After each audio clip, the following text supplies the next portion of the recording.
And then, of course, we do have a sharp decline in names like Avenue Supermarts. It's something that we're going to discuss in the show right now as well. But this one is up down as much as 8.7% as we speak.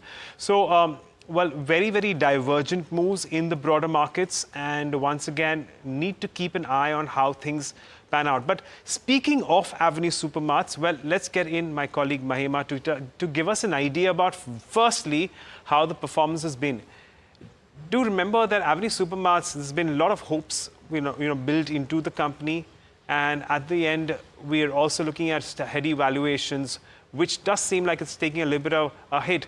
But I'll start off with just the quarterly performance. Mahima, what are you observing here, and how have things panned out for Avenue Supermarts? Right, Agam. So in terms of Q2 earnings, well, it's been a complete miss in terms of estimates, and it's a weak quarter overall for Q2 Avenue Supermarts.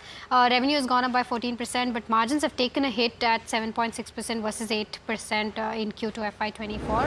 And net profits have also not grown much, just grown by as much as 5.8%. Now, management, the interesting commentary which came from management was that management has indicated impact of online grocery formats, which is now visible and which is now impacting the overall growth for Avenue Supermarts. And Q2 like-for-like stood at only 5.5%, which was 10% overall in FY24. And Dmart Ready business, which is kind of their growing business, the growth stood at 22% YOY, which has been around 32% in FY24. Now, in terms of category performance, the merchandise and apparel category did see a good growth of 17% and versus 15% in FY24. So there's some hope there. Going forward, if this particular counter continues to grow, the margins of Avenue Supermart might improve. But food and category saw slight moderation growth of 17% versus that of 20% in FY24.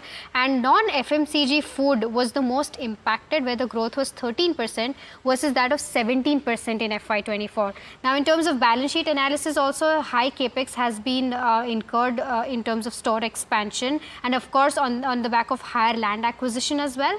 And net cash declined from 1230 crores in Q2 FY24 versus that of 400 crores in Q2 FY25. Now, working capital days have also increased by 3 days, and operational metrics overall, if we see, well, there have been bill cuts which have increased by 16%, but the average basket value has been stable at 1624. Even the average order value has gone down. So this is the overall view. So Q2 definitely not looking very good for Avenue Supermarts, and you can clearly see that on the stock performance. Yeah, of course, and there is no doubt about the fact that we are seeing some very grave challenges coming in from competition, from areas that a lot of the market participants had not anticipated. But Mahima, what are the broking houses making of Avenue Supermarts right now? Right. So, mixed view in terms of brokerages. Yeah. Some are bearish, some are bullish. I'll pick the bearish one first since the stock is down today. Citi has maintained a sell with a target price of 3,500. Now, what they're saying is that EBITDA and profit before tax growth has lagged revenue growth in last 7 out of 8 quarters, and they've trimmed FY25 to 27 estimates by 4 to 6%. And valuation as risk reward seems unfavorable at 82 times. FY26 estimates is what the broker is saying. Morgan Stanley on Avenue Supermarts, well, they've downgraded it to underweight with a target price of 3,702.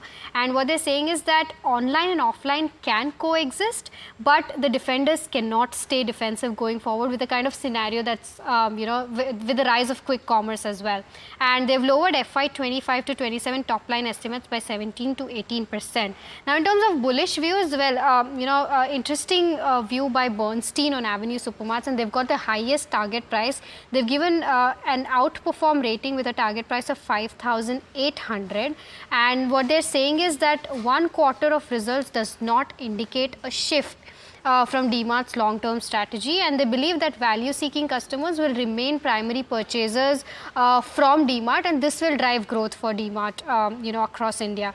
Now, CLSA has also rated it outperform with a target price of 5,650, and they've cut FY25-27 estimates by 13 to 15%, but they believe that Dmart is making an appropriate pivot in their private labels, which will augur growth going forward for Dmart. And they believe that Dmart's low-cost model remains largely unchallenged in the medium term. I think this is the crucial bit here, because while Dmart continues to, run and give large discounts, a low-cost model, of course, the suggestion here is, and as the management has acknowledged, that quick service, quick commerce is something that has actually dented, Dmart's revenue this time around. I suppose that eventually, when it comes to value, because we all know that we pay a price for quick commerce at the end of the day, and at the end of the day, if as you were suggesting earlier, Mahima, if it's a relatively larger size in terms of volumes, in that case, a lot of participants would prefer Dmart over the other broking houses. Right, absolutely. So I think, and it also, I think, depends on the kind of age group that you're catering to. Right. Like people in the early age of 25 to 35 might choose quick commerce, but people beyond that age still believe in saving those, small bucks and buying from Dmart. So I think even that plays a big role when it comes to buying from Dmart versus quick commerce. Absolutely. Point taken. So there is a little bit of divergence in understanding and how things could pan out. And as you have already noticed, that some of these broking houses are not yet writing off Dmart, despite the fact that they've taken a dent. What's really going to matter is how things can pan out over the next few quarters. And if you actually start seeing a continued trend, then you never know how things could go off for Avenue Supermarts. The first time it was trading at around 4,200 rupees per share was back in September of 2021. So if you had actually made an announcement then, an investment then, you would have actually been sitting on zero profitability at this point in time, and in fact lost out on any notional profits. It's not a 3-year low, but in the 3-year low is also around 3,200 rupees per share. Some of these broking houses are putting your price target around 3,500 rupees per share, which is why that number also becomes a little bit more interesting. And as I've suggested, that it is going to be a little bit more about what the subsequent quarters may hold in store. But the other aspect that comes into mind, Mahima, is the valuation. So how are they looking now? Are they looking attractive at this point in time, or not yet? Not yet. Not yet. And even going forward, they look pretty expensive. At present, it's, the current trailing PE is at 107 times as per Bloomberg. 25 estimates suggest it will be at around 86 times, and 26 estimates suggest it will be around 70 times. So valuations at any given point of time for this retailer are not going to be cheap. But in terms of, the stock performance also, Agam, if we see, Avenue Supermarts has not been doing much. 1 month it's been down around 19%, 6 months down around 11%, and 1 year it's hardly been up around 9%. So considering the kind of, the stock performance it has had, this is the overall picture. And of course, today even Trent, being a retailer, has crossed the market cap of Avenue Supermarts, considering the dip it has had in trade today. Yeah, history is being made every day, and especially when it comes to your extremely, extremely richly valued stocks. But Mahima, thank you so much for joining us and giving us that insight into Avenue Supermarts. Again, the story has not been written off, but it does look like it's on a shaky wicket at this point in time, and we'll have to wait and watch as to how the next few quarters pan out. But